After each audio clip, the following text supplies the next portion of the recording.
Friends, आज इस video के अंदर मैं आपको बताने वाली हूँ टिप्स फॉर स्कोर 95%। जी हाँ, आज इस वीडियो के अंदर अपन देखने वाले हैं कि किस टिप्स से आप लोग अच्छे मार्क्स ला सकते हैं। टिप्स कुछ नहीं है, आपको बस मिस्टेक्स इग्नोर करनी है। तो वीडियो स्टार्ट होने से पहले मैं एक लाइन बोलना चाहूँगी, रहा संघर्ष की जो चलता है वही संसार को बदलता है, जिसने रातों से है जंग जीती सुबह सूर्य बनकर वही चमकता है। तो इस बात को ध्यान में रखते हुए इस वीडियो को स्टार्ट करते हैं। वीडियो में एंड तक बने रहिएगा ताकि आप भी 95% ला सकें। क्लास 10th के लिए, क्लास 11th के लिए और क्लास 12th के लिए यह वीडियो बहुत इंपॉर्टेंट रहेगी। तो सबसे पहले अपन को 2 मिस्टेक्स इग्नोर करनी है। 2 मिस्टेक्स इग्नोर करनी है। वो 2 मिस्टेक कौन सी हैं तो वो देखिए। आपको ओवर डेकोरेशन नहीं करना है आपकी कॉपी पे। ओवर डेकोरेशन नहीं करना है आपकी कॉपी पे। जी हाँ, आप जो भी पेपर में लिखेंगे उस पर आप अलग अलग पेन यूज मत करना, ठीक है। बहुत से बच्चे होते हैं जो उस पर कहीं स्टार बनाते हैं, कहीं पर अलग अलग पेन से लाइन खींच देते हैं।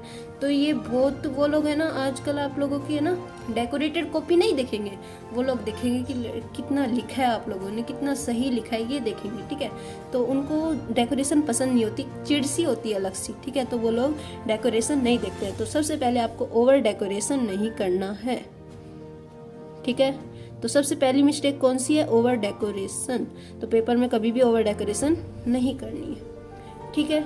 दूसरी जो मिस्टेक है वो बहुत बड़ी मिस्टेक है, जो कि सब लोग कहते हैं पर आप लोग वही करते हो तो गलत हो जाता है। देखो, सीक्वेंस में लिखने वाली मिस्टेक। जी हाँ, आपको कोई भी क्वेश्चन अगर नहीं आ रहा है तो आप उसकी लाइन छोड़ देते हो, ठीक है। अगर लाइन छोड़ छोड़ के लिखोगे, वो लोग क्या कहते हैं कि सीक्वेंस में लिखो। सीक्वेंस में मतलब पहला क्वेश्चन नहीं आया तो आपने एक लाइन छोड़ दी, ठीक है। दूसरा नहीं आया तो लाइन छोड़ दी। अब आप जब लिखना चाहोगे तो अगर 2 लाइन से ज़्यादा लिखना चाहे तो कैसे लिखोगे? तो पूरा भरा भरा भी हो जाएगा और आपको कुछ टीचर्स को भी समझ नहीं आएगा, तो वो आपके नंबर ज़रूर काटेगा इस चीज़ में। तो इस बात पे ज़रूर ध्यान दीजिएगा कि सीक्वेंस में लिखने वाली बात सही नहीं है। अगर आपको पहले 20 क्वेश्चन आते हुए 20 नंबर क्वेश्चन आता है तो 20 नंबर वाला क्वेश्चन कीजिए। 11 नंबर का आता है तो पहले 11 का कीजिए। इस तरीके से आप अगर लिखेंगे तो पूरे मार्क्स मिलते हैं, कोई दिक्कत नहीं आती, ठीक है। थर्ड मिस्टेक क्या है? एक और मिस्टेक बता रही हूँ। थर्ड मिस्टेक क्या है? पैराग्राफ नहीं लिखना। जी हाँ, कोई क्वेश्चन अगर पॉइंट्स वाला है तो उसमें पॉइंट्स बना के लिखिए। पहला पॉइंट्स ये है, तो वो मेन पॉइंट पढ़ के वो नंबर देगा, पूरे नंबर देगा। लेकिन कोई क्वेश्चन है जिसमें बस उसकी डेफिनेशन ही पूछ रहे तो उसमें आपको पॉइंट नहीं बनाने, उसमें नंबर कटेंगे पॉइंट्स के, ठीक है। उसमें अगर पैराग्राफ का काम है तो आप पैराग्राफ बनाइए, ठीक है। अगली, लोग कहते हैं सैंपल पेपर सॉल्व करो। नहीं, सैंपल मैं कह रही हूँ सैंपल पेपर सॉल्व नहीं करना है।